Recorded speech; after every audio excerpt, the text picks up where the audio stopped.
Good evening. Arpita classes में आपका स्वागत है।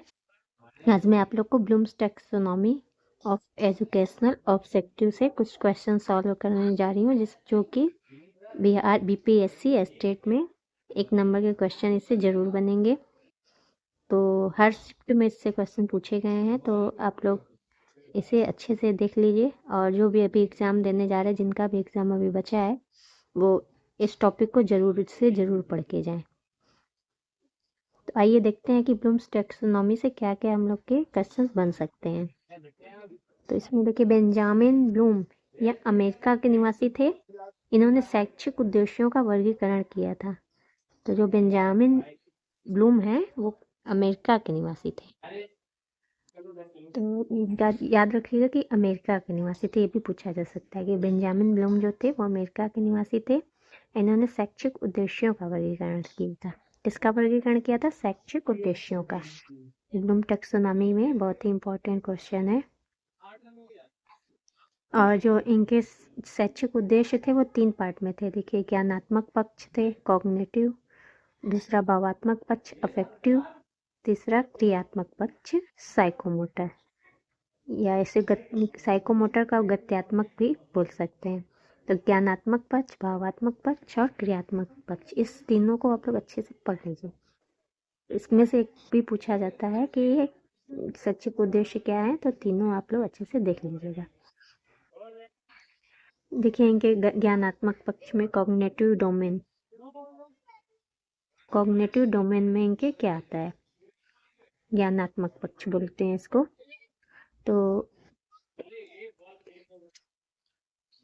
तो इसका वर्गीकरण ब्लूम ने 1956 में किया था। यह मानसिक क्षमताओं से संबंधित होता है। जो ज्ञानात्मक पक्ष होता है वो मानसिक क्षमताओं से संबंधित होता है।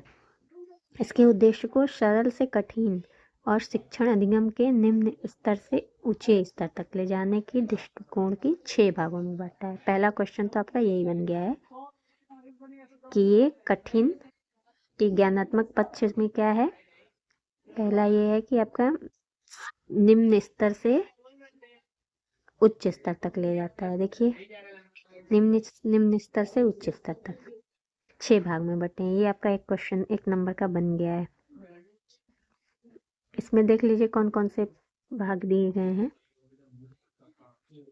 मूल्यांकन, संश्लेषण, विश्लेषण, अनुप्रयोग, सूझबूझ, ज्ञान, ऐसे चलेंगे। ज्ञान, समझ बूझ, अनुप्रयोग, विश्लेषण, संश्लेषण, मूल्यांकन। इधर देखिए इंग्लिश में लिखा है, इसको भी आप लोग देखते चलिएगा। ये जो है 6 भाग हैं, ठीक है। ज्ञान, समझ बूझ, अनुप्रयोग, विश्लेषण, संश्लेषण, मूल्यांकन। ये हम लोग क्या कहते हैं? निम्न स्तर से उच्च स्तर की ओर। तो सबसे निम्न में आपसे पूछा जा सकता है क्या है, तो इसमें आएगा आपका ज्ञान। और सबसे उच्च स्तर कौन सा है, हाई लेवल, तो ये आएगा आपका मूल्यांकन। फिर से आप लोग देख लीजिए अच्छे से, थोड़ी देर में पॉज कर लीजिए और इसे अच्छे से देख लीजिए, क्योंकि ये बहुत ही इम्पोर्टेंट है। ब्लूम की टैक्सोनॉमी जो है एकदम। दूसरे नंबर पे भी आपसे पूछा जा सकता है कि दूसरे नंबर पे किसको रखा गया है, ब्लूम ने किसे रखा है, तो आप बोल देंगे समझ बूझ को। तीसरे नंबर में अनुप्रयोग को, चौथे नंबर पे विश्लेषण को, 5वें नंबर पे संश्लेषण को, फिर मूल्यांकन को। ज्ञान में क्या होता है कि इसमें बच्चों को आंकड़े जानकारी को याद कराना होता है, या तो रिकॉल कराने को भी आप बोल सकते हैं। जैसे बच्चे को याद कराना कि कोई भी टॉपिक आप उसे याद कराएंगे, तो ये प्रत्यास्मरण कराने पे आता है। एग्जाम्पल देख लीजिए आप लोग। दूसरे पे आपका इसमें आ जाएगा, इसमें बच्चों को जो ज्ञान कराया जाता है उसका समझ विकृत किया जाता है। जैसे पहले में तो ज्ञान था, जैसे कोई कविता दे दी, रट लो बेटा, तो वो रट लिया।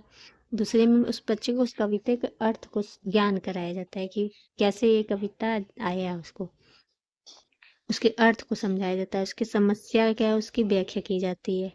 तो ये आपका कंप्रेशंस में आएगा। तीसरा आपका अनुप्रयोग होगा, एप्लीकेशन। इसमें क्या होता है, आत्मसात किए गए ज्ञान को परिस्थितियों के अनुसार प्रयोग किया जाता है, ठीक है। जो ज्ञान की परिस्थितियां थी उसका प्रयोग किया जाता है, जैसे जांच करना, प्रदर्शित करना, गणना करना आदि। तो ये आप सब आपके एप्लीकेशन में आएंगे। पूछा जा सकता है जांच करना, प्रदर्शित करना, गणना करना, ये किस में आएंगे? तो अनुप्रयोग में आएंगे। इसके बाद विश्लेषण किया जाता है, एनालिसिस। इसमें आत्मसात किए हुए ज्ञान को भिन्न भिन्न भागों में अलग करने की क्षमता होती है। जैसे थोड़े थोड़े टॉपिक लेके उसको अच्छे से थोड़ा थोड़ा हम लोग पढ़ते हैं ना, तो उसका एनालिसिस करते हैं कि या उसके निष्कर्ष पे पहुंचते हैं, तब उसके तथ्य और निष्कर्ष को हम लोग समझ सकते हैं कि ये आपका एनालिसिस हो जाएगा। फिर आएगा आपका संश्लेषण, सिंथेसिस।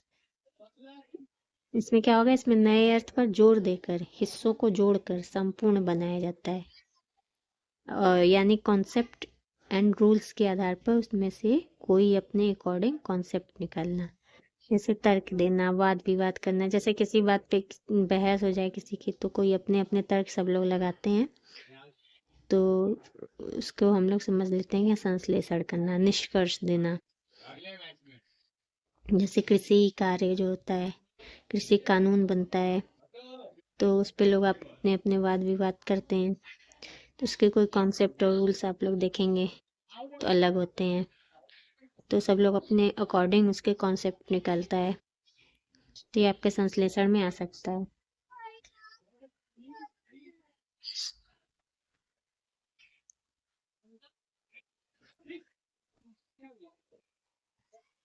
फिर आप आगे देखते हैं, लास्ट ये आपका मूल्यांकन। इसमें सीखे गए ज्ञान का मूल्यांकन किया जाता है। फिर इतना जो आगे ऊपर सब लोग सीख लिए, संश्लेषण विश्लेषण करना, सारे काम, उसके बाद हम लोग लास्ट में आते हैं मूल्यांकन करने, इवोल्यूशन। तो उसमें उसका हम लोग मूल्यांकन करते हैं। दूसरा पक्ष आता है भावात्मक पक्ष, अफेक्टिव डोमेन। अब देखिए भावात्मक पक्ष में क्या क्या होता है। इसमें वे तरीके शामिल होते हैं जिनमें हम भावात्मक रूप से सामना करते हैं, जैसे तारीफ, उत्साह, प्रेरणा। किसी की तारीफ करते हैं तो भाव से करते हैं, उत्साहित होते हैं वो अपने भाव से होते हैं, अभी प्रेरित होते हैं, मोटिवेशन मिलता है जो हम लोग को, उन लोग को भी भावात्मक पक्ष में शामिल कर सकते हैं।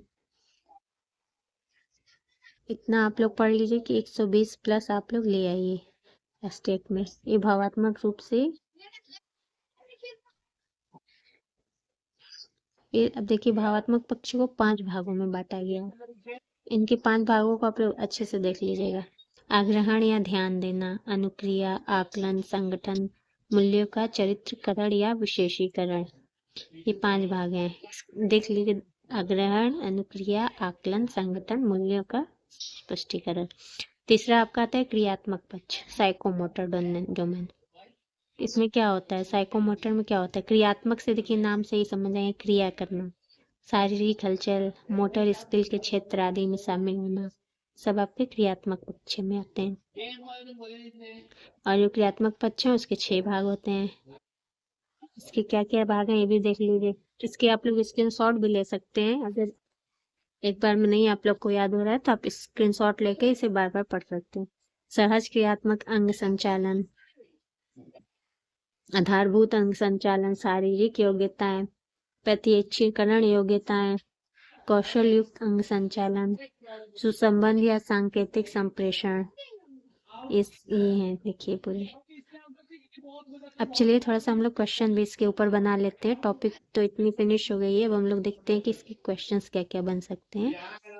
तो पहला है कि देखिए जिसे इंग्लिश में समझ में आएगा वो इंग्लिश में देख लेगा, और जिसे हिंदी में आएगा वो हिंदी में भी अपने देख ले सकते हैं। ब्लूम की टेक्सोनॉमी की पदानुक्रमिक व्यवस्था क्या है? जो ब्लूम की टेक्सोनॉमी है उसका पदानुक्रमिक व्यवस्था क्या है? तो इसकी हो जाएगा संज्ञानात्मक उद्देश्य, इसका आंसर हो जाएगा। दूसरा क्वेश्चन देखिए, इस इकाई के पूर्ण होने पर शिक्षार्थी कहानी की मुख्य घटनाओं को व्याकरण शुद्ध रूप में संक्षिप्त कर सकेंगे। यह किस ज्ञानात्मक उद्देश्य से संबंधित है? यह कि इकाई के पूर्ण होने पर शिक्षार्थी विद्यार्थी होते हैं अपनी घटनाओं को संक्षिप्त कर सकेंगे। यह ज्ञानात्मक उद्देश्य से संबंधित है। किस ज्ञानात्मक उद्देश्य से संबंधित है? तो जैसे मैंने बताया था, जो कहानी की मुख्य घटना को जो बच्चे होते हैं उसे शुद्ध रूप में संक्षिप्त कर सकेंगे। तो ज्ञान में तो ये होगा नहीं, ज्ञान में तो बस था कि हाँ बच्चे को बता दिया गया, अब फिर उसके बाद उसे समझाया जाता है तो समझ आ जाती है। तो कॉम्प्रिहेंशन जो है इसका आंसर हो जाएगा समझ। व्यवहार का करना पक्ष में क्या आता है? क्या जो व्यवहार है उसमें करना पक्ष में क्या आता है? तो उसमें आपका आंसर हो जाएगा गतिक कोनेटिव क्षेत्र। सीखने के गतिक क्षेत्र जो है कोनेटिव क्षेत्र भी उसके बोलते हैं, तो गतिक कोनेटिक क्षेत्र ये आपके करना के पक्ष में आ जाएंगे। मनोवैज्ञानिक में तो स्मृति से, मेमोरी से संबंधित हो जाएगा। संज्ञानात्मक में भी आपका विचार आ जाएंगे सब। चौथा क्वेश्चन देखते हैं। एक छात्र अपने साथी समूह के प्रति अपने व्यवहार में आक्रामक है और विद्यालयों के नियमों का पालन नहीं करता है, तो उस छात्र को मदद किया जा सकता है। जैसे एक बच्चा है, वो व्यवहार में आक्रामक है और विद्यालय में अपने नियम का पालन नहीं करता है, टीचर्स की बात नहीं मानता है, तो उसको कौन सी आवश्यकता दी जाएगी? तो प्रभावशाली डोमेन दी जाएगी उसे।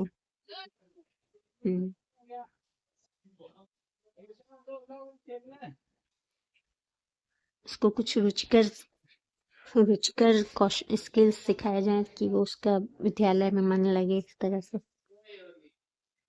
अब देखिए next video topic 22 next video में मैं लेके आऊंगी कि पहले अगर आप लोग कोई भी टॉपिक देखनी है तो देख लीजिए।